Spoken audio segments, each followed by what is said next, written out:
Hello दोस्तों, नमस्कार। कैसे हैं आप सभी? स्वागत है आप सभी का एसएसडी गुरुकुल के ऑफिशियल यूट्यूब चैनल पर।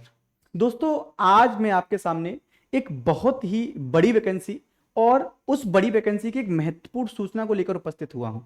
दोस्तों, आपने अलग अलग यूट्यूब चैनल पर भिन्न भिन्न तरीके से बहुत सी न्यूज़ देखी होंगी, जहां पर आपको अलग अलग तरीके से बताया गया होगा कि कितने फॉर्म भर चुके हैं, किस जोन से कितने फॉर्म भरे हैं, किस जोन से कितने, एक सीट पर कितने बच्चों ने फॉर्म भरा है। ये सब मैं आपको बिल्कुल भी नहीं बताऊंगा, क्योंकि कई दिनों से हमारे ऑनलाइन माध्यम से या एप्लीकेशन पर कई बच्चों के एसएमएस आ रहे थे कि सर हमें कुछ पूछना है ना, और सर इस पर एक वीडियो बना दीजिए जिससे कि हमारी जो शंकाएं हैं वो समाप्त हो जाएं। बच्चों, मैं आपके सामने कुछ प्रश्न लेके आया हूं। ये प्रश्न मेरे नहीं हैं, ये प्रश्न हमारी टीम के भी नहीं हैं। ये प्रश्न उन बच्चों के हैं जिन्होंने प्रश्न हमसे पूछे हैं। प्रश्न क्या है कि सर ये वैकेंसी आई है आरआरबी टेक्नीशियन वैकेंसी 2024 में। सबको मालूम है सर, कुल पद इसमें कितने बच्चों, कुल पद जो है इसमें 9144 है। अब इन पदों को लेके बच्चों के प्रश्न क्या है वो जानिए। प्रश्न है, पहला प्रश्न बच्चे पूछते हैं कि सर ये बताइए किस जोन से फॉर्म भरना चाहिए। ये बहुत बड़ी दुविधा होती है जब स्टूडेंट फॉर्म भरता है, तो सबसे पहला प्रश्न बच्चे के मन में यही आता है।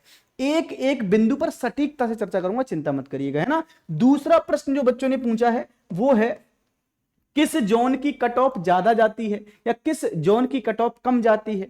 तीसरा जो प्रश्न बच्चों का है वो है किस जोन में पेपर आसान आता है। अगला प्रश्न है किस जोन की नौकरी आसान होती है, या फॉर्म शुरुआत में भर दिया जाए या अंतिम तरीके से, अंतिम रूप से इंतजार किया जाए, लास्ट में फॉर्म भरा जाए।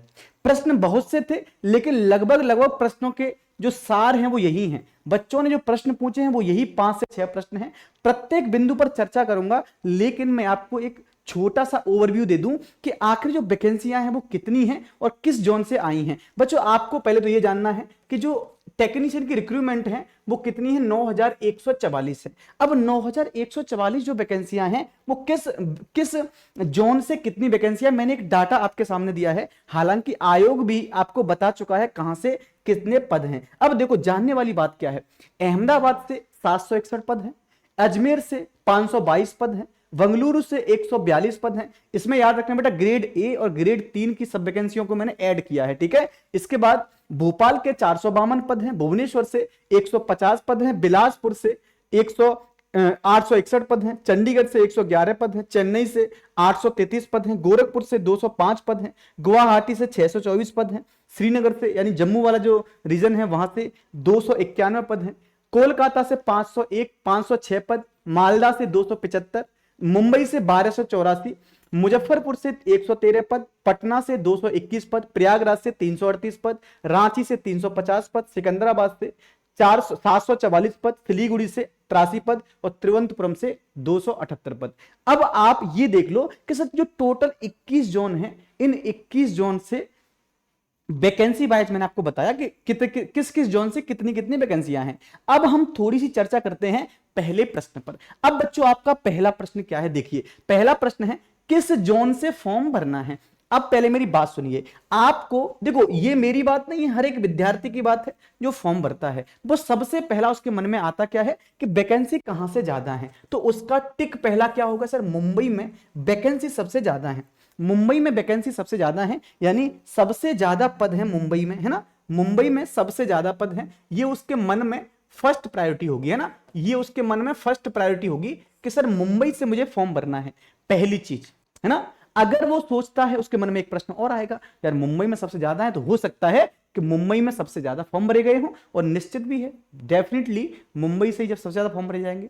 अब उसके बाद वो देखेगा कि दूसरा ऐसा कौन सा है जहां पर दूसरे सबसे ज्यादा पद हैं, तो आपका दिमाग कहां पर जाएगा कि सर यहां पर दे रखे हैं कितने, 833 पद, और यहां पर दे रखे हैं 861 पद। दूसरे सबसे ज्यादा पद कहां पर हैं, एक बिलासपुर में है, दूसरे चेन्नई में है ना। आप बोलेंगे सर ठीक है, 624 पद गुवाहाटी में भी है, ठीक है। इसके बाद देखेंगे सर 761 पद आपके कहां पर हैं, आपके अहमदाबाद में भी हैं। 522 पद आपके कहां पर हो जाते हैं, सर अजमेर में भी हैं। तो इस प्रकार से जो आपके ज्यादा पद हैं उनको अगर मोटे मोटे अनुमान से देखा जाए तो आपके बच्चे क्या है, ये पद आपको देखने को मिलते हैं, यानी ये सेंटर है। आपका पहला प्रश्न शायद सॉल्व हो गया होगा, आपका पहला प्रश्न बच्चों सॉल्व हो गया होगा कि जो अधिकांश बच्चे फॉर्म भरने वाले हैं वो इन्हीं को आधार बनाएंगे। पहला अहमदाबाद, दूसरा अजमेर, तीसरा बिलासपुर, चौथा चेन्नई, पांचवा गुवाहाटी, है ना, छठवां सिकंदराबाद, और ये आपका सातवां आपका मुंबई है, और आठवां आपका कोलकाता। इन 8 सेंटरों से सबसे ज्यादा फॉर्म भरे जाएंगे, निश्चित मान लीजिएगा। यही 8 जोन है, टोटल फॉर्म का लगभग 40 से 50% आपको यहां देखने को मिल जाएंगे, आपको यही देखने को मिलेंगे, ये मेरा विश्वास है।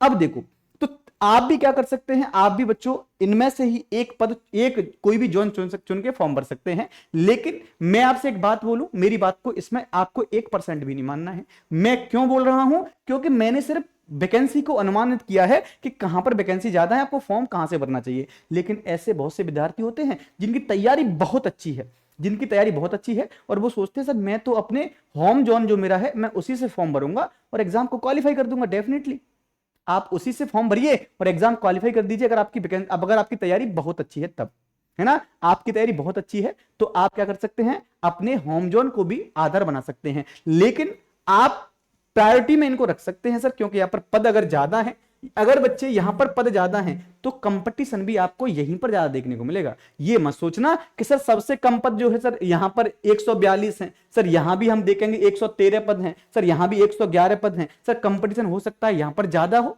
डेफिनेटली बेटा, अगर वैकेंसी की बात करें तो हो सकता है यहां पर ज्यादा कंपटीशन हो, लेकिन हो सकता है कभी कभी ऐसा देखा गया है कि जहां पर वैकेंसी कम होती है ना, जहां पर वैकेंसी कम होती है वहां पर फॉर्म भी थोड़े कम भरे जाते हैं। बच्चों की अपनी मेंटेलिटी है कि यहां तो कोई फॉर्म नहीं भरेगा, लेकिन आजकल का विद्यार्थी क्या कर रहा है, आजकल का विद्यार्थी देखता है कहीं ऐसा तो नहीं है ये वैकेंसी सबसे कम है तो सबसे कम फॉर्म भी यहीं से भरे गए हैं, तो वो फॉर्म भर देता है, चुपचाप निकल जाता है, क्योंकि सबके माइंड में ये क्लिक कर रहे होते हैं 10 से 12 जगह। तो आप लोग मूल्यांकन में सबसे पहले क्या कर सकते हैं, इनमें से एक को चुनो और फॉर्म भर दो चुपचाप और तैयारी में लग जाओ। अगर आपकी तैयारी बहुत अच्छी है तो आप क्या कर सकते हैं, सर बहुत अच्छी तैयारी है तो आप लोग एक काम करिएगा, अपने होम जोन को भी आधार बना सकते हैं, सेंटर बना सकते हैं। दूसरा देखो, हमारा ये प्रश्न सॉल्व हो गया। दूसरा प्रश्न क्या है, सर किस जोन की कट ऑफ ज्यादा जाती है। डेफिनेटली जहां पर वैकेंसी ज्यादा है, जहां पर वैकेंसी ज्यादा है फॉर्म वहीं ज्यादा भरे जाते हैं और वहां की कट ऑफ भी ज्यादा जाएगी। 2 प्रश्नों को हमने सॉल्व कर लिया। सर किस जोन में पेपर आसान आएगा, ये क्या है बेटा, ये एक मिथ है, ये जान लीजिएगा, एक मिथ है। किस जोन का पेपर आसान आता है, कोई ऐसा नहीं है। अगर 2-4 प्रश्न कहीं टफ तो 2-4 प्रश्न कहीं सरल आते हैं। पेपर आरआरबी ही बनाता है तो लगभग अप्रोक्सीमेटली सबका पेपर एक जैसा आता है। आपको पेपर पे कतई जाना नहीं है, ये एक मिथ है बच्चों के मन में, है ना, कि सर कहां का पेपर आसान आता है। 2-4-5 प्रश्न होते हैं, कहीं टफ तो कहीं आसान।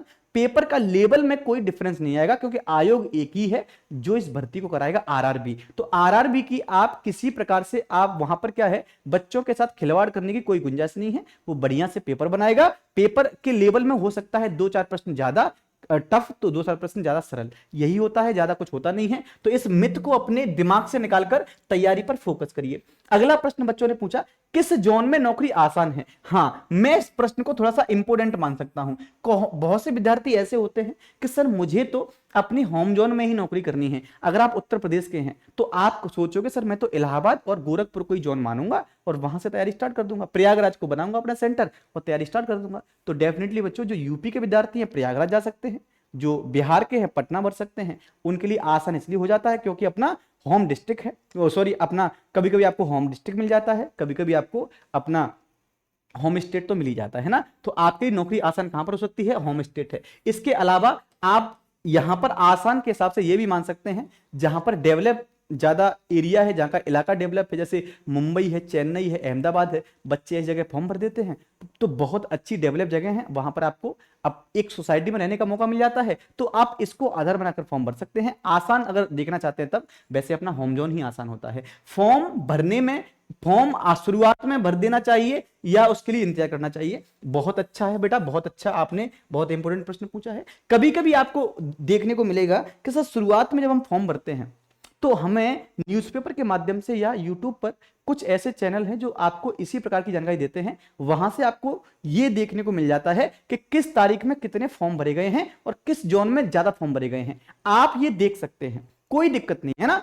लेकिन आप ध्यान रखना बेटा, ऐसा ना हो कि आप लास्ट डेट तक इंतजारी करते रहें और आपकी डेट निकल जाए या शायद बहुत बिजी हो जाए, आप फॉर्म ही ना भर पाए।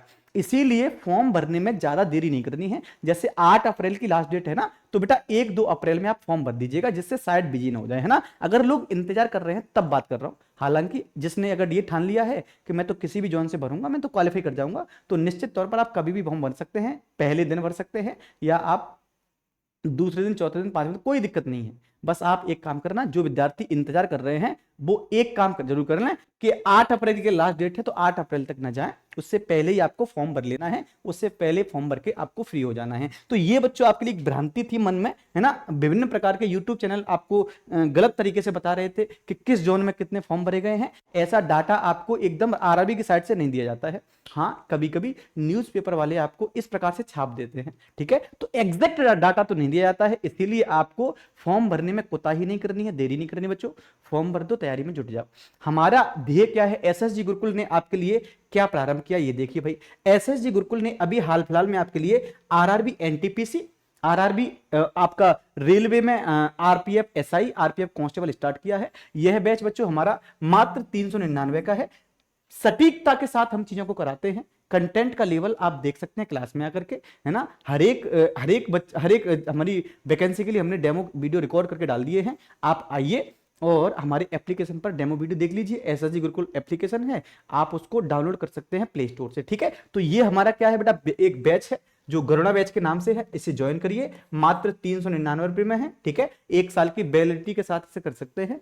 हालांकि बैच तो 10 मार्च से स्टार्ट हो गया है, लेकिन आपको पूरा बैच मिलेगा कंप्लीटली, है ना। अगर आप चाहते हैं सर हमें किसी भी यूट्यूब क्लासेस की पीडीएफ मिल जाए, तो पीडीएफ के लिए या किसी भी नोटिफिकेशन की जानकारी के लिए आप क्या कर सकते हैं, हमारा टेलीग्राम चैनल है एसएसजी गुरुकुल, आप या तो सर्च कर सकते हैं या स्कैन कर सकते हैं, इसको डाउनलोड कर लीजिए।